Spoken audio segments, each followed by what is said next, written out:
asalaamaaleykum mbokk yi ñu ngi leen di siyaare bu baax jox seen wàccuwaay ñoo xam ne ñu ngi kontaan topp di ngeen topp seen Kéemaan Waalo TV lii nag mooy sa marque yi sa marque yaa ngi nii yu bari joxe nañ ko ba mu des bii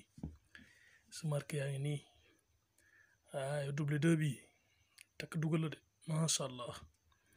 xam nga am na si bagage yoo xam ne dañ koy bëgg a joxe mais des fois si àndandoo yi dañu koy tere.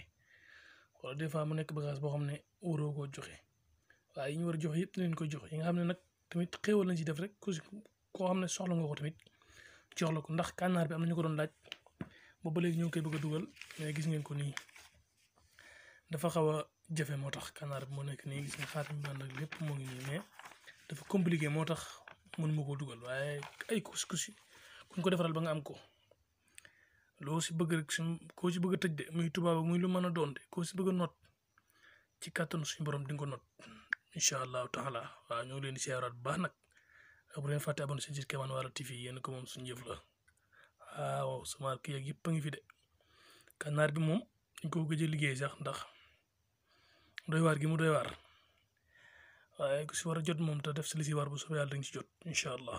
yéen siyaara bu baax xam naa moom. nopp bi laa leen di may gis ngeen nopp bi xaatim bi moom du mu ngi nii gis ngeen mbind mi mooy gën a leer sax naa su ma nekkee di ko bind mu ngi nii nasrun minallahi wa fathun qarib wa bashiril mu'minina as-samadu samadu gaa ngi nii nga dugal xaatim bi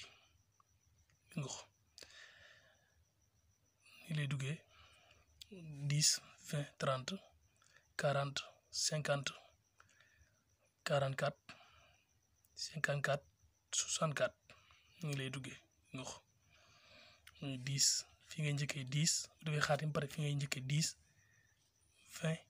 30 40 50 def 44 ci suuf 45 64 ci kaw def taalib matlub ci suuf def na suuf na la fati xare basir moom nii soo paree nga laxas ko ba mu kii nga sëf ko no boobu leen di may tey incha allah taala dafa mel ne nag guddi gi moo gën a leer dafa mel ne guddi gi moo gën a leer ci yéen daal ñu ngi leen siyaaraat bu baax danañ ko faral di def nii dafa mel ni yoom leer na nañ ñi amul lu leen ciy leeralu as-samadu la dugal xaatim bi ci biir nasru na la fatun xarib basir moom nii nga sëf ko incha allah koo ko def li nga bëgg ci moom mën nga koo am kàttan suñu borom jërë ngeen jëf